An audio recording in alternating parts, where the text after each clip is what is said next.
ဒီညကြိုတင်ပြီးတော့ဖတ်ထားလို့ရှိရင်လည်းပို့ပြီးတော့ကောင်းပါတယ်လို့နော်အချိန်ရတဲ့အခါမှာနည်းနည်းအချိန်10မိနစ်15မိနစ်လောက်နိုင်ဝက်လောက်ပေးလို့ရှိရင်လည်းရပါတယ်လို့နော်ဘာလို့ဖြစ်ကြားနေခြင်းအဖြစ်လဲနှုတ်ဘတ်တော်ကမင်္ဂလာရှိပါတယ်လို့နော်ဒီနေ့အသင်းတော်အကြောင်းပြောတဲ့အခါမှာဒီနေ့ကျွန်တော်တို့ယုံကြည်သူများနော်သခင်ယေရှုခရစ်တော်ကိုမိမိကယ်တင်ပိုင်ရှင်ဖြစ်ယုံကြည်သူတက်ဝင်သူအသက်ရရှိသူများကအမြင်ပေါ့လေနော်မိမိကိုယ်ကိုမိမိရဲ့အမြင်နဲ့မိမိမြင်တာထက်မိမိကိုယ်ကိုဖျားသခင်ရဲ့အမြင်နဲ့မြင်တာကပိုကောင်းတယ်။ဘာဖြစ်လို့လဲဆိုတော့ဖျားသခင်ရဲ့အလိုတော်ဘယ်လိုလဲဖျားသခင်ရဲ့အလိုတော်ရွေးချက်စီမံကိန်းကကျွန်တော်အပေါ်မှာဘယ်လိုလဲဆိုတာကိုဒီနှုတ်ကပတ်တော်ဒီဖတ်ရှုစာသုံးတဲ့အခါမှာထင်ဟပ်လာတဲ့အခါမှာဖျားသခင်ရဲ့ကရုဏာမေတ္တာကျွန်တော်တို့ကိုဘယ်လိုရယူနေတယ်ဖျားသခင်ရဲ့စီမံကိန်းကဘယ်လိုရှိတယ်ကျွန်တော်တို့ဒီတိုင်းဖျားကြောင့်သွားနေပြန်လာလို့ဆိုတော့ဘာမှမသိရဘူးလေနော်ကျမ်းစာဖတ်ရင်လည်းဒီတိုင်းဖတ်ရင်လည်းဘာမှမမြင်ရဘူးမသိရဘူးဒီလိုမျိုးစိုးမှာအဲ့ဒါစီစဉ်တဲ့ခါမှာကျွန်တော်ရဲ့ကဲတင်ပိုင်ရှင်သခင်ကကျွန်တော်တို့ဘလို့ပြင်ဆင်ထားတယ်ဆိုတော့ကိုတူချင်းမကပဲနဲ့အသိတော်အဖြစ်အသိတော်ထဲမှာကျွန်တော်အနေထားကဘလို့ပါဝင်တယ်ဘလို့ရှိနေတယ်ဖခင်ကဘလို့အလုပ်လုပ်နေဆိုတော့မြင်တဲ့အခါမှာစီစဉ်ချင်းကပိုကောင်းတယ်အဲ့လိုစီစဉ်ချင်းကအရှိန်အဟုန်နဲ့ကျွန်တော်တို့လိုက်ပါခြင်းဖြစ်ပါတယ်တကယ်လို့အဲ့ဒီမှာမပါဝင်ဘူးဆိုရင်ကျွန်တော်တို့ကနှေးကွေးခြင်းဖြစ်သွားတဲ့အတွက်ကြောင့်နော်နှေးကွေးသွားတဲ့အရာမှာဖခင်ရဲ့အလိုတော်စီမံကိန်းမှာနှောင့်နှေးစေတော့သူမဖြစ်စေဖို့အရေးကြီးတယ်အဲ့ဒါကဒီနေ့စီမံကိန်းဒီနေ့အကြောင်းအရာဖြစ်ပါတယ်ကျွန်တော်တို့ကဖခင်ရဲ့စကားနှုတ်ကပတ်တော်ဖြစ်တဲ့ရီမာကိုမကြားနားမလည်တဲ့အတွက်ကြောင့်ဖခင်ရဲ့စကားပြောခြင်းဆိုတာဘာလဲကိုယ့်ကိုဘယ်လိုပြောနေလဲရီမာတမဟုတ်ချင်းပြောတဲ့စကားရီမာကျမ်းစာတော့ဖတ်တယ်ဒါပေမဲ့ရီမာမရလို့ရှင်အသက်မဖြစ်ဘူးလေဆိုတော့အဲ့ဒါတွေကိုကျွန်တော်ထင်ရစေတဲ့အကြောင်းနှောင့်နှေးသူမဖြစ်စေဖို့ဖြစ်တယ်ဆိုတဲ့အကြောင်းကကျွန်တော်စသုံးအောင်မှာဖြစ်ပါတယ်လို့နော်ဆိုတော့အခုကျွန်တော်စကားဦးတန်းနေရလဲကျွန်တော်တို့စသုံးတဲ့အခါမှာပို့ပြီးတော့မြင်တွေ့ခံယူတတ်ဖို့ပြင်ဆင်ဖို့ဖြစ်ပါတယ်လို့နော်အဓိကတော့ဒီနေ့ကျမ်းပိုက်ဒီနေ့ခေါင်းစဉ်ထဲမှာကအသင်းတော်ဘုန်းတော်နဲ့ပြည့်စုံခြင်းဆိုတဲ့ခေါင်းစဉ်ဖြစ်ပါတယ်နော်ဆိုတော့အဲ့ဒီထဲမှာပေးထားတဲ့ကျမ်းပိုက်ကအဓိကနှစ်ပိုက်ဖြစ်ပါတယ်လို့နော်အေဖက်အခန်းကြီး43နဲ့အေဖက်အခန်းကြီး9အငယ်29ဒီကျမ်းပိုက်နှစ်ပိုက်ကိုအခြေခံပြီးတော့စီစဉ်သွားခြင်းဖြစ်ပါတယ်လို့နော်ဒါတွေလည်းဒီကျမ်းပိုက်တွေလည်းအချိန်ချင်းထပ်နေပါပြီလို့နော်ဆိုတော့အေဖက်ကျမ်းကဒါကိုအဓိကပြောလဲဆိုရင်တော့အသင်းတော်ဆိုတဲ့အကြောင်းအရာကိုပို့ပြီးတော့ရှင်းလင်းအောင်ရေးထားခြင်းဖြစ်ပါတယ်လို့နော်ဆိုတော့အသင်းတော်နဲ့ပတ်သက်ပြီးတော့ကျွန်တော်နည်းနည်းပို့ပြီးတော့မြင်တွေ့အောင်အခန်းကြီး1မှာနော်အေဖက်အခန်းကြီး1မှာကျတော့ဘုရားသခင်ကသူ့ရဲ့စီမံကိန်းပေါ့နော်ဘုရားသခင်ရဲ့စီမံကိန်းကပါရှိတယ်ဆိုတော့ဤကဘာမတိမရှိမိကငါတို့ခရစ်တော်နဲ့ရွေးကောက်ထားတယ်ဆိုတော့ကျမ်းပိုက်ရှိပါတယ်ဆိုတော့အခန်းကြီး2ရောက်တဲ့အခါကျတော့ကျွန်တော်တို့ကိုလူမျိုး2မျိုးကိုလူမျိုး2မျိုးကိုခရစ်တော်ကတိုက်တော့အမြင့်ကြောက်ဖြစ်တယ်အဲ့မှာတည်ရှိပြီးတော့လူတစ်တူအနေနဲ့တန်မျိုးကိုလက်ခံထားတယ်ဘုရားသခင်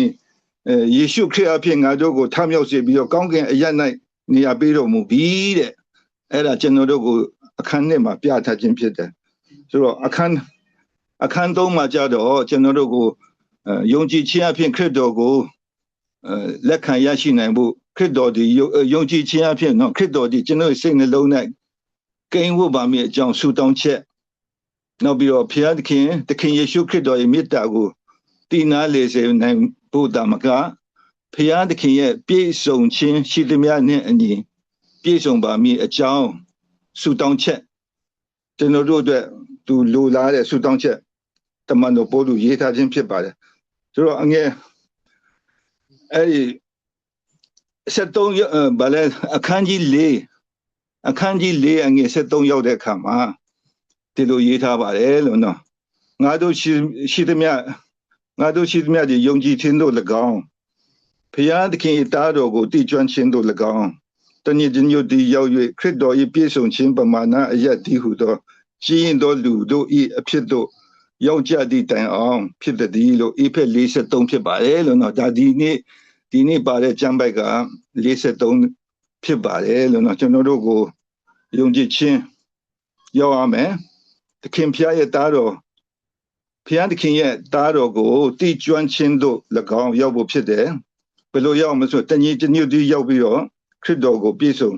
စေဖို့ဖြစ်တယ်ဆိုတာကိုဒီနေ့အထူးဖြင့်ပြောထားခြင်းဖြစ်ပါတယ်နော်ဒီနေ့အစပြုတာကမေကုန်းနဲ့စထားတယ်ဘုရားသခင်ရဲ့စေကြောခြင်းဘုရားသခင်ရဲ့စေကြောတန့်စင်ပေးခြင်းရည်ရွယ်ချက်ကအဘယ်နည်းတဲ့နော်ဆိုတော့ဘုရားသခင်ရဲ့စီမံကိန်းအရာဆိုရင်အသင်းတော်ကအပြစ်နဲ့ကင်းတယ်အညစ်အကြေးမရှိဘူးတန့်ရှင်းတယ်တန့်ရှင်းပြီးသားဖြစ်တယ်ဒါကဘုရားသခင်ရဲ့ရည်ရွယ်ချက်မှာအသင်းတော်ရဲ့ရယူခြင်းဖြစ်တယ်ဒါပေမဲ့အသင်းတော်ကမြေကြီးနဲ့ဆက်ဆက်တဲ့အရာတွေမှာအညစ်အကြေးတွေဖြစ်နေတွေ့တဲ့အကြောင်းဒီနေ့ဘုံတော်နဲ့ပြည့်စုံသောအတည်တင့်တယ်သောအသင်းတော်ကိုတဲ့မိမိအားဆက်တတ်နိုင်ရန်ဖြစ်တယ်တဲ့အဲအကြောင်းဒါကြောင့်အသင်းတော်ကိုကြိုတင်ပြင်ဆင်ဖို့နဲ့အသင်းတော်ကိုကိုတော့ထန်ဆက်တတ်နိုင်ရန်အတွက်ခရစ်တော်စောင့်နေသည်တဲ့နော်အဲ့လိုရေးထားတယ်ဆိုတော့ဘာပဲဖြစ်ဖြစ်လဲနော်ကျွန်တော်တို့အသင်းတော်ကဘုရားရဲ့အမြင်ပိုင်းတော့အပြစ်နဲ့ကင်းတယ်ဒါပေမဲ့ရွေးနှုတ်ကယ်တင်ခြင်းမှာအခန်းကြီးဧဖက်အခန်းကြီးကအငယ်29အရာကျွန်တော်တို့ကအသင်းတော်ရဲ့တန်ရှင်းခြင်းဘုန်းတော်နဲ့ပြည့်စုံသောအသင်းတော်အနေနဲ့မိမိကိုယ်ကိုမိမိဆက်တတ်နိုင်ဖို့အတွက်သခင်ယေရှုဘုရားကိုယ်တိုင်ခရစ်တော်ကိုယ်တိုင်စေကြောတန့်စင်ရလိုအပ်တယ်နော်အဲ့ဒီမေကုန်းကိုအဲ့လိုဖြေထားတယ်နော်အဲအကြောင်းအသင်းတော်ကိုဒီနေ့အသင်းတော်ဒီတဲ့ဘုန်းတော်ကိုဝတ်ဆင်ထားသည်ဆိုတဲ့အားဖြင့်လည်းတနည်းအားဖြင့်အဲ့လိုလည်းမြင်ရဘုန်းတော်ဘုရားသခင်ရဲ့ဘုန်းတော်ကိုဘုန်းတော်နဲ့ဒီအသင်းတော်ကိုလွှမ်းခြုံထားတယ်ဝတ်ဆင်ထားပြီးတယ်ဒါကြောင့်ဒီနေ့ယုံကြည်ခြင်းတို့၎င်းခရစ်တော်ရဲ့ပြေဝဆုံးလင်ခြင်းတို့ပမာဏတို့အဆင့်တို့ရောက်ရန်၎င်းတညီတညွတ်ဒီရောက်နေကြရန်ဖြစ်ကြောင်းဖော်ပြထားသည်တဲ့နော်အဲ့ဒါကအခန်းခုနဖတ်တော်ပြီးတဲ့ဧဖက်43ဖြစ်ပါတယ်လို့နော်အဲ့ဒီနောက်မှအငယ်9မှာအခန်းကြီး9မှာဧဖက်အခန်းကြီး9မှာပြောထားလဲခရစ်တော်ကိုဆက်တတ်မိအသင်းတော်ကိုတဲ့ဘုန်းတော်နှင့်ပြေဝစေမည်ဖြစ်ကြောင်းဖော်ပြထားသည်ဘုရားသခင်ဒီအသင်းတော်တစ်ခုလုံးကိုထိုအခြေအနေတို့ပို့ဆောင်ရန်အလိုရှိသည်ဆိုတော့ဘုရားသခင်ရဲ့အလိုတော်ရှိခြင်းကတန့်ရှင်းနေတဲ့အညစ်အကြေးနဲ့ကင်းစင်တယ်အရေးတွန့်ခြင်းနဲ့ကင်းတယ်အသင်းတော်အနေနဲ့လူတစ်တူအနေနဲ့သူကကျွန်တော်တို့ကိုရရှိတယ်ဆိုတော့ဒီနေ့အသင်းတော်ကာလအခြေအနေမှာဘယ်လိုဖြစ်နေလဲဆိုရင်မိတို့ဖြစ်နိုင်ပြီနီးဆိုပြီးတော့ကျွန်တော်တို့စဉ်းစားစရာဖြစ်တယ်နော်ဒီနေ့အသင်းတော်ကရှုပ်ထွေးနေတယ်ခက်ခဲနေတယ်ဘုရားသခင်ရဲ့အလိုတော်နဲ့ပြည့်စုံဖို့ဆိုတာဒီလိုတန့်ရှင်းခြင်းကိုဘယ်လိုဖြစ်နိုင်မလဲတဲ့ဒါပေမဲ့သခင်ဘုရားကကျွန်တော်တို့အထက်မှာတန်တရားရှိเสียဖြစ်တော်လဲဖြစ်ပြီးအမှန်တကယ်အလုပ်လုပ်နေတဲ့ဘုရားဖြစ်တယ်ဒီနေ့တူချင်းတယောက်ချင်းစီကိုသူနဲ့အလုပ်လုပ်နေတယ်ဆိုတော့တန်တရားရှိเสียမလိုပါဘူးတဲ့နော်ဒါစိတ်ချရတဲ့ဘန်ကျွန်တော်တို့တူချင်းကိုဘုရားသခင်ကအမှန်အလုပ်လုပ်နေပါတယ်ဆိုတာကိုပြောထားခြင်းဖြစ်ပါတယ်လို့နော်ဆိုတော့တနေ့တော့ခါတဲ့အသင်းတော်ဒီဘယ်လိုဖြစ်လာမလဲယုံကြည်ခြင်းတို့၎င်းဘုရားသခင်တားတော်ကို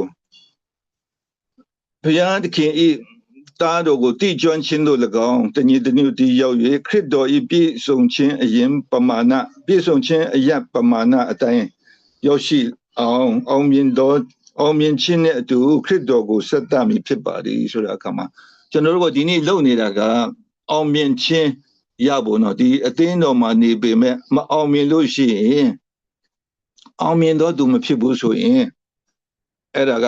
စီမံကိန်းမအောင်ဘူးဖြစ်တယ်နော်ဆိုတော့အောင်မြင်တော့သူဖြစ်ဖို့အောင်မြင်ခြင်းနဲ့အတူခရစ်တော်ကိုဆက်တတ်မည်ဖြစ်သည်ဒါကအပေါ်မှာရေးထားတဲ့အကြောင်းကိုကျွန်တော်ဆင်ခြင်ခြင်းဖြစ်ပါတယ်နော်ဆိုတော့ ဘုံတော်နဲ့ပြည့်စုံသောအသင်းတော်သည်အညစ်အကြေးကင်းစင်ခြင်းနဲ့အရေးတွန့်ခြင်းများမရှိရဘဲတန့်ရှင်းလက်အပြစ်ကင်းလက်ရှိရမည်ဖြစ်သည်အေဖက်9:29ကိုရေးထားခြင်းဖြစ်ပါတယ်နော်ဆိုတော့အဲ့ဒါမှစာမျက်နှာ82ကိုရောက်ပါပြီနော်82ကိုသွားမယ်စာမျက်နှာ82ရောက်ကတခင်ဖျားကအသင်းတော်ဒီတဲ့ညစ်စွန်းခြင်းမရှိဘူးတကယ်တော့အခြေအနေအထိတခင်ဖျားကဆေးကြောမီဖြစ်သည်ဆိုတာကိုထပ်မံပြီးတော့နော်ဒီဆေးကြောခြင်းအကြောင်းကိုသူကအမြဲတမ်းပြောနေတယ်ဆိုတော့တကယ်တော့အပြစ်နဲ့ကင်းစင်တဲ့အသင်းတော် original အတိုင်းဖြစ်ဖို့အတွက်သူကလှုပ်ဆောင်နေခြင်းအဲ့တော့နောက်ထပ်တစ်ချက်ကပါလဲဆိုရင်သူ့အထင်း၌အပြစ်ဟူ၍မြူမြမတင်ပဲလုံးဝရှာမတွေ့နိုင်တော့ဒီအထီသူလုံမှာဖြစ်ပါတယ်တဲ့နော်ဆိုတော့အညစ်အကြေးကင်းစင်ခြင်းမရှိုံတာမကဘူးတဲ့နောက်တစ်ခုကပြောလဲဆိုရင်အရေးတွန့်ခြင်းလည်းမရှိပေတဲ့နော်အရေးတွန့်ခြင်းဆိုတော့အညစ်အကြေးကင်းစင်ခြင်းတာမဟုတ်ဘဲနဲ့အရေးတွန့်ခြင်းဆိုတာထပ်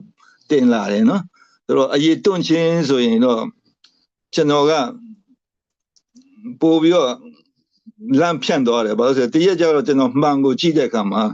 ကျွန်တော်မျက်နာတွေမျက်ရည်မျက်နာကအရည်တွေကမျက်ကွင်းတွေကအရည်ဖြစ်လာတယ်ပေါ့ဘာဖြစ်တာလဲလို့တေချာကြည့်တော့ငါအရည်တွန့်လာရောနော်လက်မောင်းတွေတရည်လေးကြည့်ခေါ်အရည်ပြားတွေကလည်းတွန့်သွားခြင်းဖြစ်တယ်နော်ဆိုတော့ကျွန်တော်လည်းအမေဒိတ်ဖြစ်သွားဘူးနည်းနည်းလန့်တော့ဟာဘယ်လိုဖြစ်တာလဲအသားရည်တွေကလည်းဆို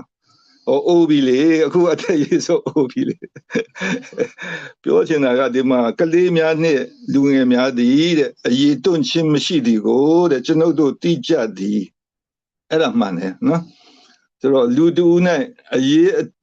ရေးတွန့်များပေါ်လာတော့ခါအရေးအတွန့်များပေါ်လာတော့ခါတဲ့သူဒီအိုမင်းလာပြီဟုဆိုလိုသည်တဲ့ဒါ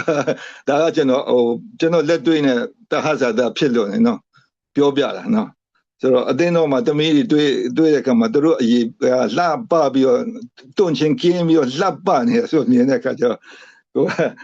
ဟိုအနေထားကတော့မကြည့်ချင်တော့အဲ့လိုတွန့်နေပြီလေဆိုတော့အဲ့ဒါကဒီမှာအညစ်ကြေးကင်းစင်ယုံမက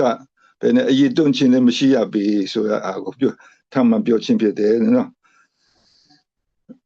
ဒါကြောင့်ဒီမှာသူဆက်ရေးထားလေတခင်ဖျားကတဲ့အတင်းတော်အားအိုမြင့်ချင်းမရှိသောအခြေအနေဖြစ်သည့်အတိတ်မရှိသောနေရာသို့ခေါ်ဆောင်လိုသည်တဲ့အတင်းတော်ရှိအရာအလုံးဒီအတိတ်ဖြစ်ရန်ကိုတော်အလိုရှိသည်တဲ့ဆိုတော့အရေးတွန့်ချင်းဆိုတာအတိတ်ကြောင့်လေနော်အရေးတွန့်သွားတာကဘာလို့ဆိုရင်အတိတ်ကကျွန်တော်နှစ်ပေါင်း90အတိတ်ကိုရောက်သွားပြီလေအတိတ်ရှိတဲ့အတွက်ကြောင့်ကျွန်တော်အရေးကတွန့်သွားပြီဆိုတော့ဘုရားသခင်ကဒီအသင်းတော်ကိုတဲ့အဲ့လိုမျိုးအတိတ်မရှိသောအနေရာတို့ခေါ်ဆောင်လိုသည်တဲ့နော်ဒီမှာရေးထားတယ်အတိတ်မရှိသောနေရာတို့ခေါ်ဆောင်လိုသည်ဆိုတော့အဲ့ဒါကိုကျွန်တော်စဉ်းစားကြည့်တာလေနော်ဟုတ်တာပဲလို့နော်အရေးတွန့်တာကအတိတ်ရှိတော့အတိတ်ဆိုတာဟိုသွားပြီအသင်းတော်ဒီတနေ့တော့သခင်ဖျားရှိတော်မောက်အတိတ်အဖြစ်တမိုင်းမရှိတကယ်တော့အနာဂတ်တွင်လည်းအပြစ်ကင်းလက်ယက်တည်မည်ဖြစ်သည်အာမင်ဆိုတော့တခါတည်းအတိတ်ပဲရှင်းတယ်နော်အသင်းတော်ဒီတဲ့တနေ့တော့တဲ့သခင်ဖျားရှိတော်ရောက်တဲ့အခါမှာအတိတ်မရှိဘူးအရေးတွန့်ခြင်းမရှိဘူးနော်တမိုင်းမရှိဘူးအဲ့လိုပါပဲတဲ့အနာဂတ်မှာလည်းတဲ့အပြစ်ကင်းလွတ်တဲ့အပြစ်ကင်းလက်ယက်တည်မည်ဖြစ်သည်အာမင်ဆိုတော့ဒါအနာဂတ်မှာဖြစ်လက်ပေါ်လာမဲ့ဒီအသင်းတော်ရဲ့အဲ့ချိန်မှာအသင်းတော်ရဲ့လို့တော့မဟုတ်ဘူးနော်တတို့သမီးအနေနဲ့အပြစ်ကင်းစင်တဲ့အရေးတွန့်ခြင်းမရှိလှပတဲ့အသင်းတော်လှပတဲ့အသင်းတော်နော်အဲ့ဒါပဲဒါမြင်ရတယ်နော်ဒါကြောင့်အသင်းတော်ဒီအညစ်အကြေးကင်းခြင်းသို့မဟုတ်အရေးတွန့်ခြင်းမရှိုံမကအပြစ်အနာအစာတစုံတစ်ခုမြရှိမည်မဟုတ်ပေဆိုပြီးတော့ထပ်ပြီးတော့emphasize ရေးထားတယ်အပြစ်အနေထားအလုံးကိုတဲ့ထုတ်ပြစ်ထားမည်ဖြစ်သည်တဲ့အသင်းတော်အလုံးဝအောင်မြင်သောအခြေအနေတို့ပို့ဆောင်ရန်အတွက်ဘုရားသခင်လှုပ်ဆောင်နေသည်အာမင်ဆိုတော့ဘာလို့အဲ့အညစ်အကြေးကင်းတာတို့အရေးတွန့်ခြင်းကင်းတာတို့ဘာလို့ပြောရလဲအရေးတွန့်ခြင်းဆိုတာအတိတ်မရှိဘူးနော်အညစ်အကြေးကင်းစင်ဆိုတာထာဝရအနာဂတ်မှာအညစ်အကြေးကင်းတဲ့အသင်းတော်ဖြစ်မယ် ဆိုတော့အဲ့လိုဖြစ်ပြီးဆိုလို့ရှိရင်ကျွန်တော်တို့ရဲ့တူးချင်းအသက်တာမှာအဲ့လိုဖြစ်ပြီးဆိုရင်ဒါအောင်မြင်သွားပြီအောင်မြင်တော်သူဖြစ်တယ်ထိုအသင်းတော်ဒီတန်ရှင်းပြီးအပြစ်တင်ခြင်းနဲ့ကင်းလွတ်ပြီဖြစ်သည်တဲ့နော်အဲ့ဒါကအသင်းတော်အားအလုံးဝအောင်မြင်သောအခြေအနေတို့ပို့ဆောင်ရန်အတွက်ဘုရားသခင်လှုပ်ဆောင်နေသည်အောင်မြင်သောသူတွေပဲရှေ့ကိုတော်နဲ့အတူသခင်နဲ့အတူစိုးစံပြီးတော့အုပ်ဆိုးသောသူအုပ်ချုပ်မဲ့သူများအဲ့ဒီအလိုစင်သက်လာမှာဖြစ်ပါရဲ့နော်ဒါကနောက်ပိုင်းသင်ခန်းစာတွေမှာလာဖို့နည်းနည်းလမ်းခင်းပေးတာဖြစ်တယ်အောင်မြင်သောသူအောင်မြင်သောတားယောက်ျားအောင်မြင်သောတားယောက်ျားဆိုတာလာမဲ့အစီအစဉ်မှာရှိပါတယ်နော်ဆိုတော့အဲ့ဒါကိုကျွန်တော်အောက်မှာနည်းနည်းဖတ်ကြည့်ရင်ဘုရားသခင်ရဲ့အသင်းတော်အားလောကကြီးနေတကွမိသူတစုံတူကိုများအပြစ်တင်ပြောဆိုနိုင်ခြင်းမရှိဒီအခြေအနေတို့ရောက်အောင်ပို့ဆောင်ပေးမိဖြစ်သည်အသင်းတော်သည်အောင်မြင်သောနေ့၌ခရစ်တော်၏သတို့သမီးဖြစ်လာမည်အာမင်အသင်းတော်သည်အောင်မြင်သောနေ့၌ခရစ်တော်၏သတို့သမီးဖြစ်လာမည်ဆိုတော့အောင်မြင်သောသူကပဲတိုးတငယ်ရဲ့မင်္ဂလာဆောင်ပွဲကိုဝင်ရမှာဖြစ်တယ်ဟိုတနေ့ကမီးနဲ့စစ်ကြောခြင်းနော်တခင်ဖျားရဲ့ပလင်တခင်ခရစ်တော်ရဲ့ပလင်မှာမီးနဲ့စစ်ကြောခြင်းဆိုတာကိုလည်းကျွန်တော်တို့နားလည်ပြီးသားဖြစ်တဲ့အတွက်ကြောင့်အဲ့မှာအောင်မြင်သောသူဒီဟာခရစ်တော်၏သတို့သမီးအဲ့ဒါကိုရောက်မှာဖြစ်တယ်ဤနှစ်ခုကိုအလွန်ရှင်းလင်းစွာမြင်ရမှာဖြစ်သည်တဲ့အဲ့တော့နံပါတ်1တစ်ခုကဘာလဲဆိုရင်ခရစ်တော်၏ခန္ဓာကိုယ်ဖြစ်ပြီးတော့သူ၏ခန္ဓာကိုယ်အဖြစ်ထာဝရကာလမှစ၍ဘုရားသခင်ရည်ရွယ်သောအသင်းတော်ဖြစ်နိုင်ရန်အတွက်ခရစ်တော်သည်ကျွန်ုပ်တို့ကိုကြိုတင်ပြင်ဆင်ပေးနေသည်ဒါပြင်ဆင်ခံရသောသူတို့သမီးနော်သူရဲ့ခန္ဓာကိုယ်ဖြစ်တဲ့ခရစ်တော်၏ခန္ဓာကိုယ်ဖြစ်သည်ဆိုတော့ကျွန်တော်တို့ကခရစ်တော်အထက်ကနေထွက်ပေါ်လာခြင်းဖြစ်တယ်ကျွန်တော်တို့ယုံကြည်သူအရောက်စီတဲ့အဲ့ဒီခရစ်တော်ကပေါ်ထွက်လာတဲ့ခန္ဓာကိုကျွန်တော်တို့အရောက်စီကလူတစ်တူအနေနဲ့ပဋိညာဉ်တစ်ထဲမှာလူတစ်တူအနေနဲ့ကျွန်တော်စုပေါင်းထားပြီးဖြစ်တဲ့အခါမှာဒီခန္ဓာကိုယ်ကိုဒီတိုင်းမထားပါဘူးနေ့တိုင်းပြင်ဆင်နေပါတယ်သူရယူနေတယ်နေ့တိုင်းစေကြောနေတယ်တန့်စင်နေတယ်အရေးတွန့်ချင်းကင်းအောင်သူလုပ်ပေးနေတယ်နေ့တိုင်းပါပဲဆိုတော့အဲ့ဒီလူတွေကပဲကျွန်တော်တို့နံပါတ်1အနေနဲ့ခရစ်တော်ဒီကျွန်တော်တို့ကိုကြိုတင်ပြင်ဆင်ပေးနေသည်အဲ့ဒါကပြင်ဆင်ခံရသောသူတို့သမီးပြင်ဆင်နေတဲ့သူတို့သမီးလက်ခံတဲ့သူတို့သမီးကိုကျွန်တော်တို့မြင်တွေ့ဖို့ဖြစ်တယ်ဒုတိယမှာတဲ့အချိန်ကာလစီဆုံသည့်အထိအခါခရစ်တော်ဒီကြွလာပြီးသူတို့သမီးဒီအောင်မြင်သောအသင်းတော်ကိုသူထံသို့ဆက်တာခြင်းကကျွန်တော်တို့အားကိုတော်ရှိရာသို့ခေါ်ဆောင်မည်ဖြစ်ပါလေအာမင်ဆိုတော့ကျွန်တော်တို့သမီးတွေကပြင်ဆင်ပြီးပြီဆိုမှတို့သားစီကိုခေါ်ဆောင်တော့မှဖြစ်တဲ့အတွက်ကြောင့်ဒီနေ့ဘုရားသခင်ရဲ့စီမံကိန်းကိုကျွန်တော်တို့ကတူတယောက်အဖြစ်နှောင့်နှေးစေတဲ့အခါမှာတစုံတစ်ခုလုံးကနှောင့်နှေးတော့မှဖြစ်ပါတယ်နော်ဆိုတော့အသင်းတော်တစ်ခုမှာ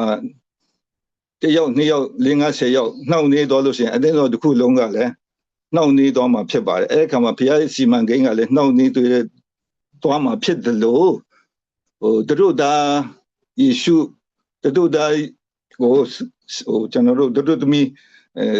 ဆက်တာဖို့အတွက်စီမံကိန်းနောက်ကျသွားမှာအဲ့ဒါကဗျာဒိတ်ကျမ်းအခန်းကြီး21အငယ်1နှစ်မှာစပေါ်လာမှာဖြစ်ပါတယ်နော်ဆိုတော့အဲ့ဒါကနှစ်ချက်အရေးကြီးတယ်ဒါကြောင့်ရှေးဥစွာကျွန်တော်တို့ဟာဤမြေကြီးပေါ်တွင်ခရစ်တော်၏ခန္ဓာကိုယ်အဖြစ်ရှိကြရမည်ဖြစ်ပြီးနောက်နော်ကျွန်တော်တို့ဟာတဲ့ခရစ်တော်၏ကိုယ်ခန္ဓာအဖြစ်၌ရှိကြရပါမယ်တဲ့နော်ပြီးတော့ဗာလဲဆိုရင်ဘုန်းတော်၌တို့သမီးအဖြစ်ကိုရရှိမှာဖြစ်တယ်တဲ့အဲ့တို့သမီးဖြစ်ခြင်းကကျွန်တော်တို့ကဘုန်းတော်ရရှိခြင်းဖြစ်တယ်ဘုန်းတော်ကိုဝတ်ဆင်ခြင်းဖြစ်တယ်ဆိုတော့ယခုကာလမှာဘာဖြစ်မလဲယခုကာလမှာကျွန်တော်တို့ဟာတဆင့်ပြီးတဆင့်တိုးမြင့်၍ရှေးကြောပေးခြင်းကိုခံယူရသည်တဲ့ယခုကာလနော်ဒါ dispensation တော့ကာလတစ်ခုပေါ့ယခုကာလပေါ့နော်အသိတော်ကာလပေါ့ခရစ်တော်မကြွရောက်မီကာလပေါ့နော်ဒုတိယအကြိမ်ပြန်လည်းမကြွမီကာလပေါ့ကျွန်တော်တို့ကိုတိုးမြင့်တဆင့်ပြီးတဆင့်ရှေးကြောပေးခြင်းကိုခံယူကြရသည်တဲ့နောက်တစ်ခုကဘာလဲဆိုရင်ယခုအချိန်တဲ့ယခုအချိန်ဆိုတာဒီအချိန်ကိုနော်ကျွန်တော်တို့အဖို့ရီမာလိုအပ်အချိန်ဖြစ်သည်တဲ့နော်ယခုအချိန် ယခုကာလကတော့နည်းနည်းရှည်တကာလနှစ်ကာလပေါ့နော်ကာလဆိုတာနည်းနည်းရှည်ကြတယ်ပေါ့ကွာဒါပေမဲ့ယခုအချိန်ဆိုတာ definitely အခုစကားပြောတဲ့အချိန်ပေါ့နော် definitely ဒီတိတိကျကျပြောမယ် specific time ပေါ့ကွာအင်္ဂလိပ်ကျတော့